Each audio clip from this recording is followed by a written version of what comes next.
दोस्तों, मुझे यह तो नहीं पता कि आपकी उम्र 10 साल है या 15 साल है या 20 साल या 22 साल या 25 साल या 30 साल या 35 साल है। इस बात का तो मुझे पता नहीं आपकी उम्र कितनी है। लेकिन मुझे यह पता है आपके दिमाग में यह सवाल कभी ना कभी आए ही होंगे, जैसे मनुष्य का भाग्य कब लिखा जाता है। क्या भाग्य भगवान पहले से ही तय करके रखता है? नसीब कौन लिखता है? क्या कर्म से भाग्य को बदला जा सकता है? इन सभी प्रश्नों का जवाब इस प्रस्तुति में मिलेगा। दोस्तों, हमारा भविष्य पहले से ही लिखा होता है, ऐसा कई लोग मानते हैं, अथवा कई लोग इस बात को पूर्ण रूप से नकार देते हैं। यह प्रश्न हमेशा से ही बहस का विषय बना रहता है। कहा जाता है कि जैसा हम इस जन्म में करते हैं वैसा परिणाम हमें अगले जन्म में मिलता है। जो भी कुछ हद तक यह बात सही नहीं है। दोस्तों, कृष्ण कथा में हम देखते हैं कि आकाशवाणी हुई थी कि देवकी का 8वां पुत्र कंस का वध करेगा, लेकिन कंस ने यह बात सुनकर कहा कि वह मेरा अंत तो तब करेगा जब मैं उसको उत्पन्न होने दूंगा। इस सोच के साथ जब भी देखी कि कोई बच्चा जन्म लेता तो कल सुबह आकर उसके जन्म से कुछ घंटों के भीतर ही मौत की नींद सुला देता था। लेकिन जब देवकी के 8वें पुत्र की बारी आई तो विधि विधान के साथ जन्म भी लिया और बाद में कंस का वध भी किया। ऐसा इसलिए हुआ क्योंकि कंस की मृत्यु की भविष्यवाणी हो चुकी थी। साथ ही कंस के जन्म से ही लिख दिया गया था कि उसकी मृत्यु कैसे होगी और किसके हाथों होगी। यही नहीं दोस्तों, इस संसार में जो भी मनुष्य जन्म लेता है उसके बारे में भविष्य पहले से ही लिख दिया जाता है। मनुष्य का जन्म कैसे होगा, कौन सी जगह होगा और उसके जीवन में कौन कौन सी परेशानियां आएंगे, विधि का विधान है और इसे चाह कर भी नहीं बदला जा सकता। इसके साथ ही आपको यह बता दें कि कई ऐसे पौराणिक शास्त्र एवं ग्रंथ मौजूद हैं जिनमें कई महापुरुषों के भाग्य पहले से ही लिखे होने के प्रमाण मिलते हैं।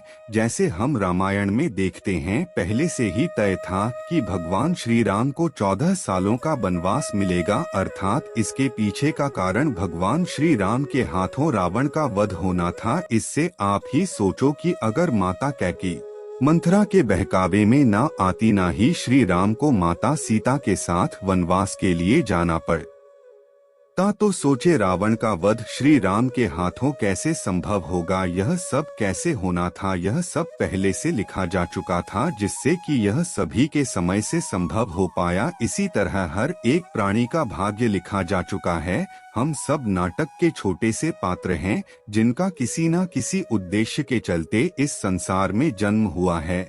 लेकिन यह बात भी गलत नहीं है। आपकी किस्मत आपके कर्म पर आधारित है। वह कहावत तो आपने सुनी ही होगी कि जैसा दोगे वैसा पाओगे। अगर आप अच्छे और पुण्य के काम करते हैं तो आपके साथ सदैव अच्छा ही होगा। लेकिन अगर आपने जीवन में हमेशा बुरे काम किए हैं, ज्यादातर संभावना है कि आपको उसका दुष्प्रभाव इसी जन्म में देखने को मिल जाएगा। अर्थात आपने अगर बबूल रुपए बुरे कर्म किए हैं तो आपको आम के फल कैसे मिल जाएंगे। इसलिए हमारे शास्त्रों में हमेशा धर्म और पुण्य के कर्म करने की प्रेरणा दी गई है, क्योंकि यही वह रास्ता है जो हमें इस जन्म मरण के चक्कर से बाहर निकाल सकता है। वरना बुरे कर्म करने वालों को तो भगवान के चरणों में भी स्थान नहीं मिलता। यही नहीं दोस्तों, तुलसीदास जी ने भी इस बात को स्पष्ट रूप से एक चौपाई में कहा है कि कर्म ही प्रधान है, यानी कि जैसा मनुष्य कार्य करेगा वैसा उसे फल मिल जाएगा। इसी के साथ एक यह बात सामने आती है कि पांडु पुत्र अर्जुन के हाथों कर्ण का वध हुआ था। अर्जुन ने कहा कि माधव, मेरे हाथ कांप रहे थे और यह क्या आपने मेरे अपने ही श्रेष्ठ का वध मेरे हाथों लिख दिया, यह कैसा भाग्य है। तो इस पर श्री कृष्ण ने कहा, पांडु पुत्र, मैं कौन होता हूँ किसी मनुष्य को प्राण देने वाला। यह तो करनी का फल है।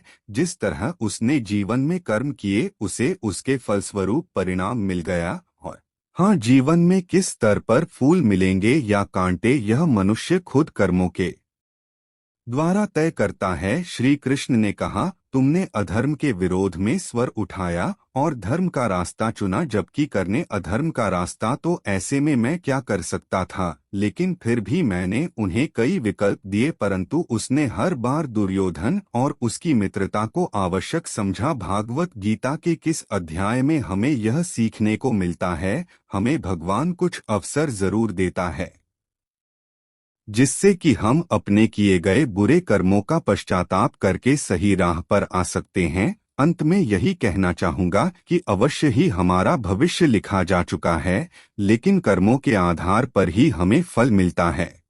तब तक आप लोग इस वीडियो को लाइक करना और हमारे चैनल को सब्सक्राइब कर इसे बेल आइकन को प्रेस कर चैनल के साथ जुड़ जाएं।